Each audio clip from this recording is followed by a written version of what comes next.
Hi, this is a video regarding Wildland Fire ticket notifications to underground facility operators.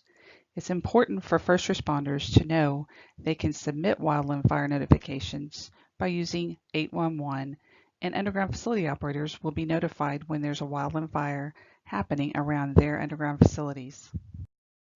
Did you know there are over 400 pipeline operators in Oklahoma, and they operate over 43,000 square miles of pipeline in our state? These operators want to know when there are dangers happening around their underground facilities.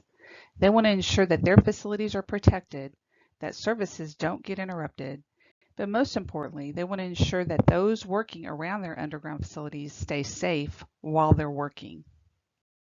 The pipeline crossroads of our nation resides right here in Oklahoma, in Payne County, in Cushing. From this map, you can see all the pipeline infrastructure that's registered with the one call. And you can see in Cushing, there's very little white area.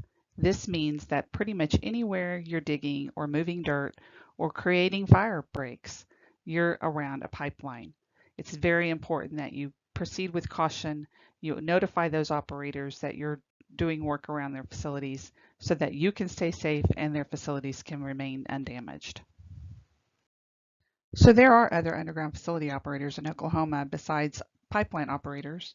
For example, we have 78 electric companies that have electric lines running underground, 92 telecom companies that have telephone and fiber lines running underground, and over 600 rural districts and municipalities that operate water lines, sewer lines, and gas lines, all underground.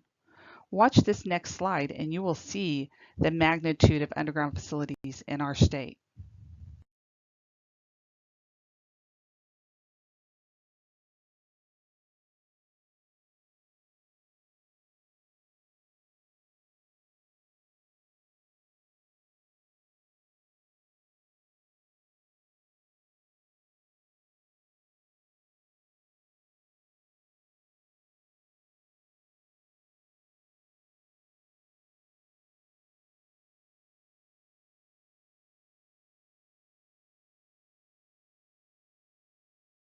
The important thing to know about underground pipeline is that most of them are carrying very hazardous materials.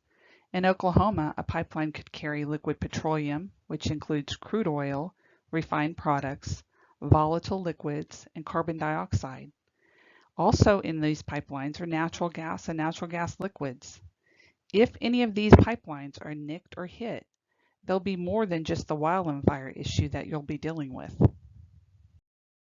In many cases, wildland fires require first responders to put in fire breaks to keep the fire from spreading. If a fire break is needed, then earth will have to be moved. And when earth is moved, there is a risk of hitting an underground facility. When an underground facility is hit, it can cause impact to services, it can impact the environment, it can cause injury to those working around the fire, and in more serious cases, it could even cause loss of life. So mitigate your risk. Call 811 and let the underground facility operators know you're putting in a fire break around their facility. With over 400 pipeline operators and over 1,300 underground facility operators in the state of Oklahoma, there's no way one person could know or could try calling each of those operators around that wildland fire.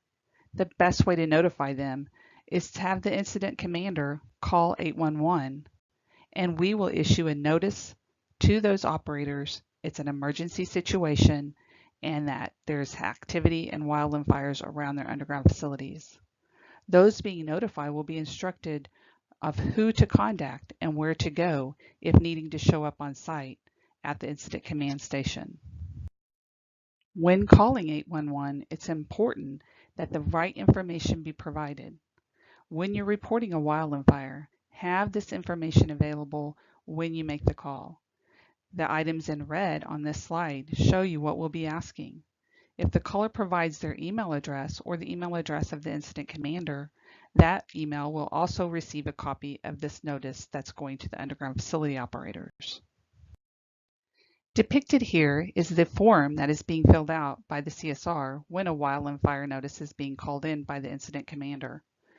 The incident commander or the dispatcher who's calling in must provide the area of the wildland fire and we will draw a polygon around that area. Any underground operator with facilities inside or within a 300-foot buffer of this polygon will receive notification of the wildland fire. The list of operators or members will be provided to the caller on the phone. They will also be provided on the notice. Once the information is complete, the CSR will submit the ticket, or i.e. notice, and a ticket number will be created. The notice to underground operators goes out immediately. Here's an example of another ticket or notice where the wildland fire was taking place east of Highway 77 and north of E580 Road. The polygon was marked, and the facility operators, Phillips 66, White Star, Logan County Rural Water District, Energy Transfers, and USIC Pioneer Telephone, will all receive notification of the wildland fire happening over these facilities. Once a ticket has been submitted, a copy of that ticket is then generated and emailed. This is an example of a copy of the ticket that is produced from the call. This ticket goes out immediately to underground facility operators, and a copy of this ticket can go to the person who called it in. Once the emergency notice or ticket is sent, a representative from those companies will need to assess the danger and determine if they need to contact the incident commander. The incident commander may receive multiple phone calls, and the company representatives may show up on site. Anyone coming on site will be directed where to go and who to contact based on the information the caller has provided and we've entered into the ticket.